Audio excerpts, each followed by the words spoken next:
Hello friends, मैं मोहन कुमार स्वागत करता हूं आप लोगों को अपना प्यारा YouTube channel English practice with Mohan में। फ्रेंड्स, आज की क्लास में हम लोग बी वर्ब के कॉन्सेप्ट के बारे में जानने वाले हैं। तो जो भी अब तक का पीछे क्लास नहीं देखे हैं तो आप लोगों से रिक्वेस्ट है कि पीछे क्लास जाके ज़रूर देख लीजिएगा, क्योंकि जितना भी कॉन्सेप्ट हो सकता था इससे पीछे का जितना भी बेसिक वो सभी हम जाने हैं। उसके बाद एक टॉपिक भी हम लोग पढ़े थे इम्परेटिव सेंटेंस, जो कि ज़्यादातर इम्पोर्टेंट है और पूरा दिन में कई सेंटेंस जो है बोलते हैं इम्परेटिव सेंटेंस थे। तो आज की क्लास में हम लोग बी वर्ब के बारे में जानने वाले हैं। जैसे कि हम आप लोगों को बताए थे पहले कि बी वर्ब क्या होता है, यानी बी वर्ब के अंतर्गत में क्या सब आता है, इज एम आर और वाज वर्ब। तो उसी का यूज जो कि नॉर्मली यूज है हम लोग इस क्लास में जानने वाले हैं। तो बी वर्ब में क्या सब आता है, अगर हम लिखेंगे इस तरह से तो 3 टेंस में यूज होता है। वैसे 2 टेंस में यूज होता है, लेकिन फ्यूचर का भी यहाँ पे विल का सपोर्ट लिया जाता है। तो पहले अगर हम लिखेंगे इज एम आर होता है एक, उसके बाद वाज वर, ये जो है इज एम आर, इसका यूज हम लोग प्रेजेंट टेंस में यूज करते हैं, यानी प्रेजेंट टाइम में किसका यूज करते हैं, इज एम आर का। और पास्ट में हम लोग वाज वर का यूज करते हैं। बी वर्ब में आता है इज एम आर और वाज वर, जो कि इज एम आर को प्रेजेंट में यूज करते हैं और वाज वर को पास्ट में। लेकिन फ्यूचर में भी इस तरह के सेंटेंस को बोले जाते हैं, तो वहाँ पे विल बी का जो है सपोर्ट लिया जाता है फ्यूचर में। फ्यूचर में हम लोग किसका यूज करते हैं, विल बी का। विल एक मॉडल वर्ब होता है और विल के बाद हमेशा वर्ब वन आता है, यानी कोई भी मॉडल वर्ब के बाद जो है हमेशा वर्ब वन आएगा, जो कि हम पिछले क्लास में वर्ब कॉन्सेप्ट में आप लोगों को बताए थे। तो इसलिए यहाँ पे विल एक मॉडल वर्ब हुआ और यहाँ पे बी एक मेन वर्ब हुआ। तो ये जो है फ्यूचर टेंस में यूज किया जाता है, किसमें, फ्यूचर टाइम में। तो प्रेजेंट टाइम क्या होता है, जिसके लास्ट में है हूँ आता है, यानी जो प्रेजेंट का टाइम है प्रेजेंट इज एम आर का यूज करेंगे। और पास्ट का जो कोई भी चीज़ हो चुका, यानी पास्ट में हो गया है पहले, तो उसके लिए हम पास्ट के सेंटेंस को बोलने के लिए पास्ट टाइम का यूज करेंगे जो बीत गया है। और फ्यूचर क्या होता है, जो कि भविष्य में आएंगे, वो सभी क्या होगा, फ्यूचर। तो आज की क्लास हम लोग क्या जानेंगे, सिर्फ प्रेजेंट के बारे में। और जो प्रेजेंट के बारे में जान गए तो वो पास्ट के बारे में भी जान जाएंगे और फ्यूचर के बारे में भी, क्योंकि जो एक स्ट्रक्चर समझ जाएगा यहाँ पे, तो आप लोग कोई भी स्ट्रक्चर को जो आप लोग खुद से ही समझ सकते हैं और बना सकते हैं। तो हम अभी सिर्फ प्रेजेंट के बारे में स्ट्रक्चर लिखेंगे, सेम वही पास्ट पे भी होगा और सेम वही फ्यूचर पे भी। और कोई भी स्ट्रक्चर पढ़ेंगे तो सभी स्ट्रक्चर ऐसे ही बनेगा। और विल सिर्फ नेगेटिव में होगा, विल बी नॉट नहीं बल्कि विल नॉट बी, वैसे हम वहाँ पे बता देंगे। तो पहले तो हम लोग ये प्रेजेंट में इज एम आर का यूज कहाँ पे करेंगे, तो जब भी किसी व्यक्ति को बोलना होगा कि कोई भी चीज़ क्या है, मतलब कोई भी चीज़ के बारे में, सामान के बारे में, नाउन के बारे में, कि कौन है, क्या है, कहाँ है, कैसा है, तो उन सभी सेंटेंस को बोलने के लिए हम लोग किसका यूज करेंगे, प्रेजेंट में इज एम आर का, और पास्ट में वाज वर का, फ्यूचर में विल हैव का। जैसे मैं विद्यार्थी हूँ या कलम है, मतलब कोई भी चीज़ के बारे में, सामान के बारे में, नाउन के बारे में, कि कौन है, क्या है, कहाँ है, कैसा है, ये सभी को अगर बोलना होगा नॉर्मली सिंपल शब्द में, तो उसके लिए हम लोग किसका यूज करते हैं, बी वर्ब का। और प्रेजेंट टाइम में इज एम आर का, पास्ट टाइम में वाज वर्ब का, और फ्यूचर टाइम में विल बी का। तो उम्मीद करते हैं आप लोग समझ गए होंगे, जो कि ये काफ़ी आसान है भी, और आप लोग इसको बचपन से ही पढ़े होंगे। लेकिन यहाँ पे हम लोग पूरा शुरुआत से पढ़ते हैं, सीखते हैं, तो पूरा शुरुआत से हम लोग जो है हर एक कुछ सीखेंगे। और जो यहाँ पे समझ गए एक स्ट्रक्चर को, वो आप लोग आगे जो भी स्ट्रक्चर होगा आप लोग खुद से ही बना लेंगे, सिर्फ हमें हिंट देना होगा। तो चलिए हम यहाँ पे स्ट्रक्चर लिखते हैं। स्ट्रक्चर क्या होता है इसका, पहला सब्जेक्ट, और सब्जेक्ट क्या होता है हम आपको बता चुके हैं। सब्जेक्ट के अकॉर्डिंग यहाँ पे ई जाएगा, या फिर एम, या फिर आर, ये हुआ। उसके बाद तुरंत बाद क्या आता है, ऑब्जेक्ट, ये हुआ।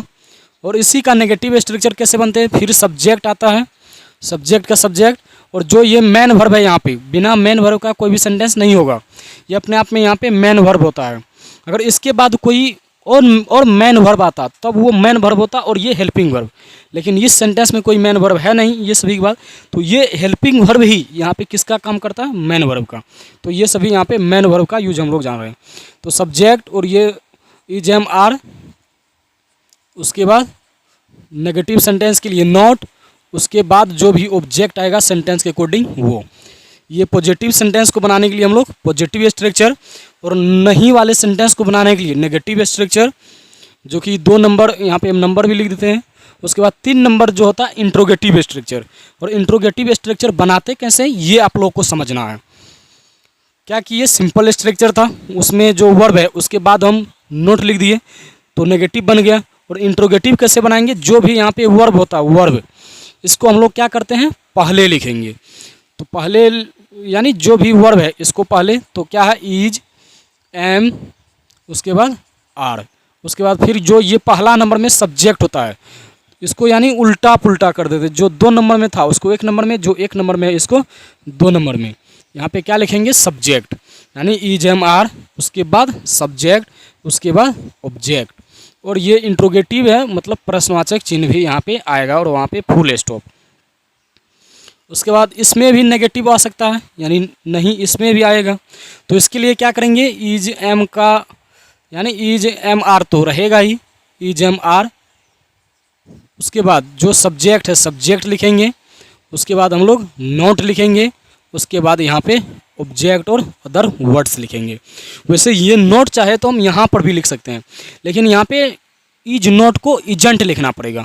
एम नोट का कॉन्ट्रैक्टेड फॉर्म शॉर्ट फॉर्म होता है एमेंट नहीं आरेंट, तो यहाँ पे आरेंट लिखना पड़ेगा। और आर नोट का तो आरेंट होता ही है, तो यहाँ पे जो है शॉर्ट कोट लिखना पड़ेगा, मतलब ये वर्ब को और नोट को एक ही में बोलना पड़ेगा, तब वो सही माना जाएगा, सही होगा। लेकिन अगर हम पूरा लिखेंगे तो यहाँ पे is am are subject, subject के बाद नोट, उसके बाद ऑब्जेक्ट, सेंटेंस के अकॉर्डिंग जो होगा वो ऑब्जेक्ट आएगा। तो उम्मीद करते हैं कि आप लोग समझ रहे होंगे। लेकिन एक स्ट्रक्चर और होता है डबल इंट्रोगेटिव वाला, जो कि हम WH फैमिली के नाम से जानते हैं। तो उसका भी स्ट्रक्चर हम यहाँ पे लिख देते हैं पहले। तो पहले WH वर्ड आएगा, जो भी सेंटेंस में होगा वो WH फैमिली। उसके बाद जो इंट्रोगेटिव स्ट्रक्चर है सेम वही, तो क्या है इज एम आर है 3 नंबर में, इज एम आर, उसके बाद क्या होगा सब्जेक्ट, तो सब्जेक्ट लिखेंगे, उसके बाद फिर क्या है ऑब्जेक्ट, तो हम क्या लिखेंगे ऑब्जेक्ट। ये डबल इंट्रोगेटिव जिसे हम लोग ये WH वर्ड के भी नाम से जानते हैं, WH फैमिली जिसको हम लोग बोलते हैं। तो पहले वो आएगा, उसके बाद सेम इंट्रोगेटिव वाला है। तो 6 नंबर का स्ट्रक्चर में इसमें भी नहीं आता है, मतलब ये सभी सेंटेंस को भी नहीं बोलेंगे, जैसे अभी हम एग्जांपल से बनाएंगे। तो यहाँ पे क्या करेंगे, WH वर्ड तो पहले आएगा ही, उसके बाद जो इज एम आर है इज एम आर भी आएगा, यानी जो ये इंट्रोगेटिव नेगेटिव स्ट्रक्चर था सेम इसमें भी आएगा, लेकिन उससे जस्ट पहले जो है WH फैमिली जो है यहाँ पे आ जाएंगे। तो इज एम आर, उसके बाद यहाँ पे नोट लिखेंगे हम, ये सब्जेक्ट लिखेंगे पहले सब्जेक्ट, उसके बाद नोट, उसके बाद ऑब्जेक्ट। क्योंकि यहाँ पे आप लोग देख सकते हैं इज एम आर है, सब्जेक्ट है, नोट, सब्जेक्ट के बाद नोट। अगर यहाँ पर भी लिखना चाहे तो लिख सकते हैं, लेकिन हम बताएं ना वहाँ पे कॉन्ट्रैक्टेड फॉर्म जो होता है शॉर्ट फॉर्म, वहाँ पे इजेंट लिखना पड़ेगा, था वो इजेंट बोलना पड़ेगा, आरेंट बोलना पड़ेगा, ये सभी। लेकिन यहाँ पे आर नॉट हम लोग अभी सिंपल लेवल पे सीखते हैं, अभी छोटे लेवल पे, तो हम लोग जो इस तरह से आसानी से हम लोग बोल पाएंगे, वो सभी एडवांस लेवल हो जाता है। तो उम्मीद करते हैं कि ये सभी स्ट्रक्चर बनाने के लिए आप लोग सीख गए होंगे, और जो एक स्ट्रक्चर बनाने के लिए सीख गए तो लगभग सभी स्ट्रक्चर आप लोग खुद से बना सकते हैं। वहाँ पे सिर्फ हमें जो है बताना पड़ेगा कि कहाँ पे किसका यूज है, यानी इस सेंटेंस का, इस स्ट्रक्चर का, इस फॉर्मेट का यूज क्या है वो बताएंगे। और जैसे 2 स्ट्रक्चर लिखेंगे ये सभी स्ट्रक्चर आप लोग खुद से बना पाएंगे। क्योंकि सभी में होगा सब्जेक्ट, वर्ब और ऑब्जेक्ट। तो इसके नेगेटिव कैसे बनाएंगे, सब्जेक्ट वर्ब नॉट ऑब्जेक्ट। उसके बाद इंट्रोगेटिव कैसे बनाएंगे, वर्ब सब्जेक्ट ऑब्जेक्ट। उसके बाद इंट्रोगेटिव नेगेटिव कैसे बनाएंगे, वर्ब सब्जेक्ट नॉट ऑब्जेक्ट, यानी जो भी हेल्पिंग वर्ब होगा वो। वैसे यहाँ पे ये मेन वर्ब है। तो फिर डबल इंट्रोगेटिव WH फैमिली वाला कैसे बनाएंगे, सेम वही WH word verb subject object. उसके बाद उसका भी कैसे बनाएंगे, WH word verb subject not object, यानी सभी स्ट्रक्चर सेम रहेगा, सिर्फ वहाँ पे जो है वर्ब चेंज होगा। क्योंकि वहाँ पे एक्शन कहीं पे चेंज होगा, कहीं पे वो जो है पोजीशन है वो चेंज होगा, मतलब जो है वर्ब का यूज जो है कहीं कहीं पे चेंज होगा, जो कि हमको वही करना है, नहीं तो बाद बाकी सब कुछ सेम है। तो उम्मीद करते हैं कि फाइनली ये सभी स्ट्रक्चर को आप सभी समझ गए होंगे, जो कि काफ़ी आसान है और आप लोग ये बचपन से पहले से ही पढ़ते आ रहे हैं, तो कोई भी दिक्कत नहीं हुआ होगा। तो इसीलिए हम यहीं से स्टार्ट किए हैं। तो चलिए हम लोग यहाँ पे ये जानना पड़ेगा, अब ये जान लेते हैं कि कौन सा सब्जेक्ट के साथ ई जाएगा, कौन सा सब्जेक्ट के साथ एम और कौन सा सब्जेक्ट के साथ आर। क्योंकि कोई भी वर्ब वो हमेशा सब्जेक्ट के अकॉर्डिंग ही आएंगे। वैसे आप लोगों को पता ही होगा, लेकिन मेरा फर्ज बनता है कि यहाँ पे आप लोगों को फिर से बता दें। तो यहाँ पे हम लिख देते हैं सिर्फ और सिर्फ आई के साथ क्या आएगा, एम। सिर्फ आई के साथ क्या आता है, एम, और बाद बाकी सभी के साथ, सभी सिंगुलर सब्जेक्ट के साथ इज और सभी प्लुरल सब्जेक्ट के साथ आर। तो हम एक एक करके लिख देते हैं, we, you, he, she, it, they. यहाँ पे प्लुरल सब्जेक्ट जिसे हम नाउन भी बोल सकते हैं, यहाँ पे सिंगुलर सब्जेक्ट या फिर जिसे हम लोग सिंगुलर नाउन भी बोल सकते हैं। ये सभी के साथ क्या आएगा, आर, क्योंकि ये सभी प्लुरल माने जाते हैं। और ये सभी के साथ क्या आएंगे, इज, क्योंकि थर्ड पर्सन के सिंगुलर नंबर को ही हम लोग सिंगुलर सब्जेक्ट के नाम से जानते हैं, और थर्ड पर्सन के सिंगुलर नंबर के साथ हमेशा सिंगुलर वर्ब का यूज किया जाता है। तो यहाँ पे सिर्फ इसके साथ जो है, सिर्फ आई के साथ एम आएगा, और वी के साथ आर बोलेंगे, यू के साथ आर, दे के साथ आर, और कोई प्लुरल सब्जेक्ट, प्लुरल नाउन, कोई एक से अधिक नाम आएगा तो उसके साथ भी आर, और ही के साथ इज, सी के साथ इज, इट के साथ इज। अगर कोई एक नाम आएगा, एक नाउन यानी सिंगुलर नाउन आएंगे तो उसके साथ भी क्या चीज़, इज। तो यहाँ पे कौन सा सब्जेक्ट के साथ क्या आएंगे, यहाँ पे हम ये लिख दिए हैं, जो कि काफ़ी आसान था भी, आप लोग और भी अच्छे से समझ सकते हैं। यहाँ पे हम समझने के लिए आप लोगों के लिए पूरा बेसिक से जितना भी जो कुछ भी हो सकता था वो सब कुछ यहाँ पे हम लिख दिए। तो चलिए अब हम लोग यहाँ पे एक छोटा सा एग्जांपल के माध्यम से समझते हैं, ताकि आप लोग जो इस कॉन्सेप्ट को काफ़ी अच्छे से, काफ़ी बेहतरीन ढंग से आप लोग इसको समझ पाए और सीख पाए। तो हम यहाँ पे जिस तरह से बताते हैं, अगर आप लोग इस तरह समझ जाते हैं तो आप लोग भी किसी और को भी सिखा सकते हैं। तो इसीलिए हम लोगों को यहाँ पे सीखना है। और ये बोलने के लिए, स्पीकिंग के लिए, तो ये प्रैक्टिस तो निर्भर करेगा ही। जब तक हम लोग प्रैक्टिस नहीं करेंगे, जब तक बोलेंगे नहीं एक सेंटेंस को कई बार, तब तक जो है हम लोग नहीं बोल पाएंगे। लेकिन ये सभी से सीखने से ये फ़ायदा है कि वहाँ पे कॉन्सेप्ट क्लियर होगा। ये सभी से कॉन्सेप्ट आप लोग काफ़ी अच्छे से जान जाएंगे और किसी को सिखा भी पाएंगे। लेकिन इसको जो भी चाहते हैं बोलने के लिए, उसको बोलना पड़ेगा, उसको प्रैक्टिस करना पड़ेगा। बिकॉज क्योंकि यह जो है क्या है, इंग्लिश एक लैंग्वेज है। कोई भी लैंग्वेज को कोई भी इंसान सुनता है और बोलता है। तो हम लोग सुनते तो ना के बराबर ही है, और सिर्फ हम लोगों को अपने मेहनत के दम पर प्रैक्टिस कर करके बोलना है, और इसको जो है बोलने के लिए हम लोगों को सीखना है। तो वो सभी आप लोगों को करना है, और वो जो भी बोलने चाहते हैं तो उसको बोलना पड़ेगा ही। और यहाँ पे हम सिर्फ कॉन्सेप्ट ही समझा सकते हैं, सिखा सकते हैं कि यहाँ पे कैसे क्या हुआ, कहाँ पे क्या आएगा, कहाँ पे इज, कहाँ पे एम आएगा, कहाँ पे आर आएगा, कहाँ पे सब्जेक्ट है, कहाँ पे इंट्रोगेटिव स्ट्रक्चर लेगा। ये सभी हम सिर्फ समझा ही सकते हैं। तो यहाँ से आप लोग कॉन्सेप्ट को मजबूत कीजिए, कॉन्सेप्ट को समझिए, और प्रैक्टिस जो है आप लोग को खुद से करना है। वो कैसे करना है वो भी बताएंगे, लेकिन पहले हम यहाँ पे एग्जाम्पल के माध्यम से समझते हैं। यहाँ पे एक एग्जाम्पल लेते हैं, एक छोटा सा। जैसे अगर इतना जगह में आ गया तो ठीक है, नहीं तो हम इधर जो है क्लीन कर देंगे। जैसे मैं विद्यार्थी हूँ, यहाँ पे एक छोटा सा एग्जाम्पल लिए, क्या चीज़, मैं विद्यार्थी हूँ।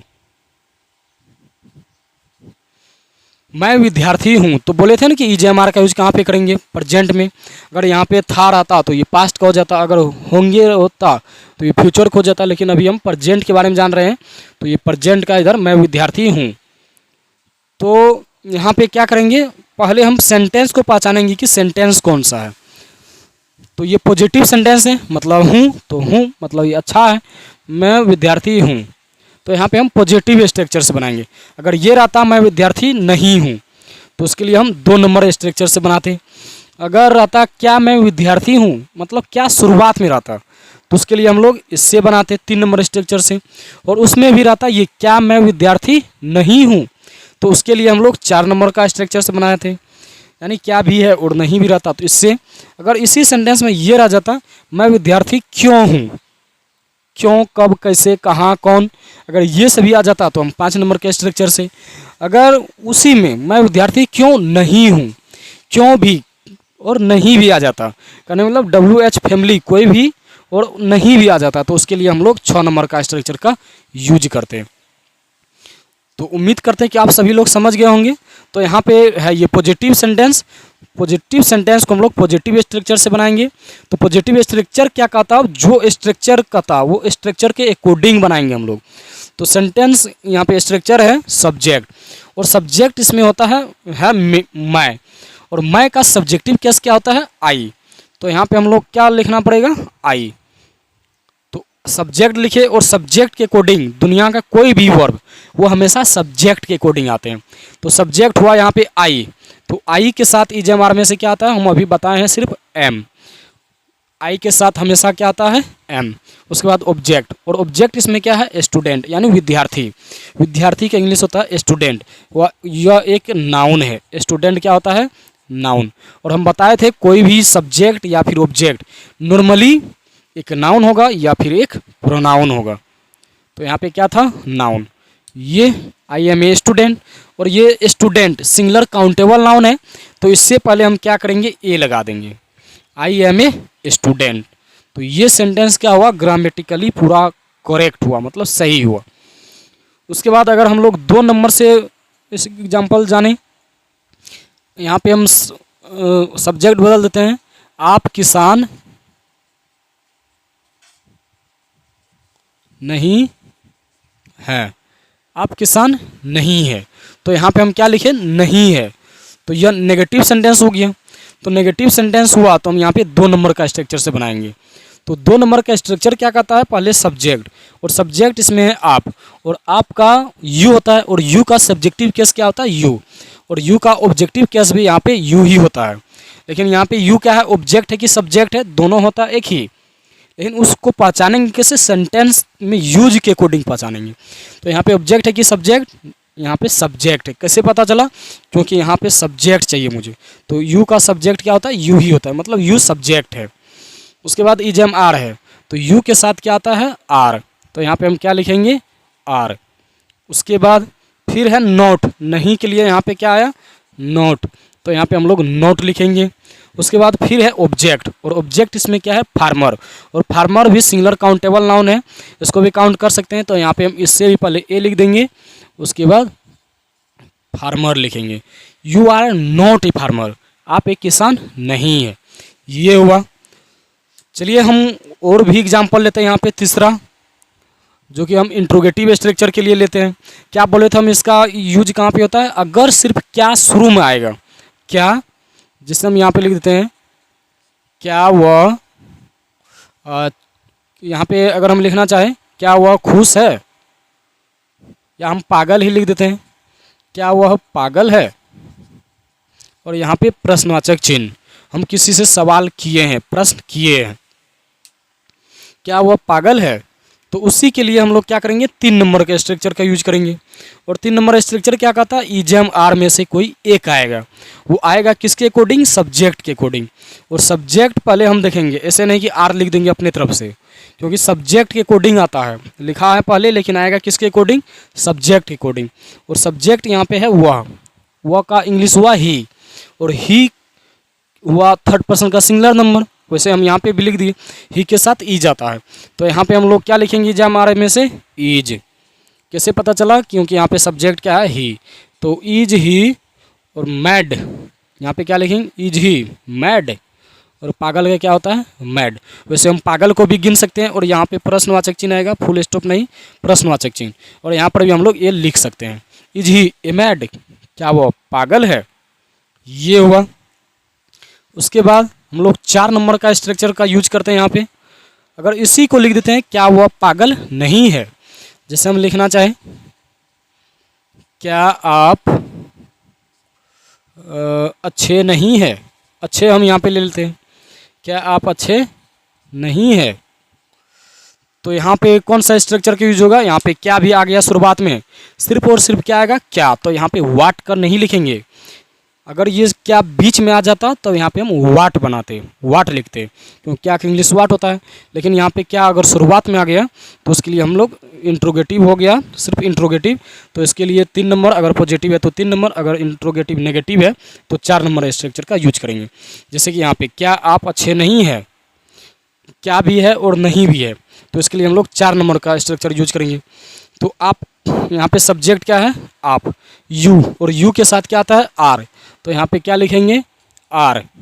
उसके बाद subject are you, is am are में से आर यू, नॉट, नॉट, उसके बाद good, are you not good, और यहाँ पे प्रश्नवाचक चिन्ह भी देंगे।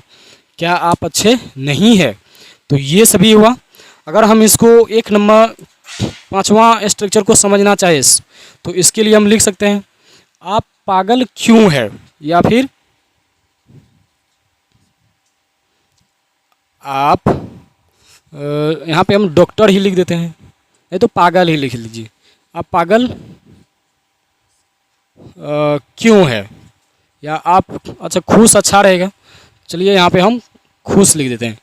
आप खुश क्यों है, तो जैसे यहाँ पे क्यों आया, क्यों, कब, कैसे, क्या, कहाँ, कौन, ये सभी सेंटेंस के बीच में आएगा। तो पहले हम क्या करेंगे उसी का इंग्लिश, यहाँ पे WH फैमिली करने मतलब उसी का इंग्लिश लिखना है। क्यों का, क्यों का इंग्लिश यहाँ पे कहने मतलब यहाँ पे जो लिखे हैं उसी का इंग्लिश लिखना जो भी आएगा। तो क्यों का इंग्लिश होता है वाई, क्या होता है WHY, वाई। उसके बाद है EJMR, तो EJMR वो किसके अकॉर्डिंग, सब्जेक्ट के अकॉर्डिंग। सब्जेक्ट यहाँ पे क्या है आप, यू के अकॉर्डिंग क्या आता है आर, तो यहाँ पे क्या लिखेंगे आर, वाई आर। उसके बाद सब्जेक्ट है यू, तो यू लिखेंगे वाई आर यू। उसके बाद ऑब्जेक्ट, और ऑब्जेक्ट यहाँ पे है हैप्पी, HAPPY, हैप्पी, और यहाँ पे प्रश्नवाचक चिन्ह, वाई आर यू हैप्पी, आप खुश क्यों है। अगर इसी का नेगेटिव हम ये बनाते हैं, यहाँ पे जगह तो है नहीं, आप लोगों को दिखेगा नहीं, अगर इसी का नेगेटिव बनाते क्या बनाते हैं, why are you not happy, तो ये इंट्रोगेटिव यानी डबल इंट्रोगेटिव नेगेटिव सेंटेंस हो जाता। तो उम्मीद करते हैं कि फाइनली ये सभी कॉन्सेप्ट आप सभी समझ गए होंगे, और जो भी नहीं समझे होंगे आप लोग इस वीडियो को जो है एक बार और भी अच्छे से देख लीजिएगा, जो कि काफ़ी आसान से, काफ़ी सिंपल भाषा में मैंने आप लोगों को आपको समझाने का प्रयास किया हूं, और जितना हमसे हो पाया मैं आप लोगों के लिए यहाँ पे बताया हूं। फिर भी अगर आप लोगों को डाउट रह गया होगा, आप लोग कमेंट के माध्यम से मुझसे पूछ सकते हैं, मैं आप लोगों का रिप्लाई जो है ज़रूर दूंगा। और अगर ज़रूरी सवाल रहा, अगर वहाँ पे नहीं समझे, तो जो हम फिर से आप लोगों के लिए ये क्लास को अच्छे से ला देंगे। तो आज की क्लास में इतना ही, जो कि हम बताए हैं, आप लोग इसको याद करके, ये स्ट्रक्चर को याद करके और अच्छा समझ करके आइएगा, और इसी तरह कई सारे सेंटेंस को बना करके उसको बोल के प्रैक्टिस करके आइएगा, तभी आप लोग बोल पाएंगे। तो अगर आप लोगों को मेरा ये क्लास से कुछ सीखने को मिलता है और समझ में आता है, तो चैनल को सब्सक्राइब कीजिएगा और अपने दोस्तों के पास शेयर ज़रूर कीजिएगा। मिलते हैं हम लोग नेक्स्ट क्लास में। Thank you.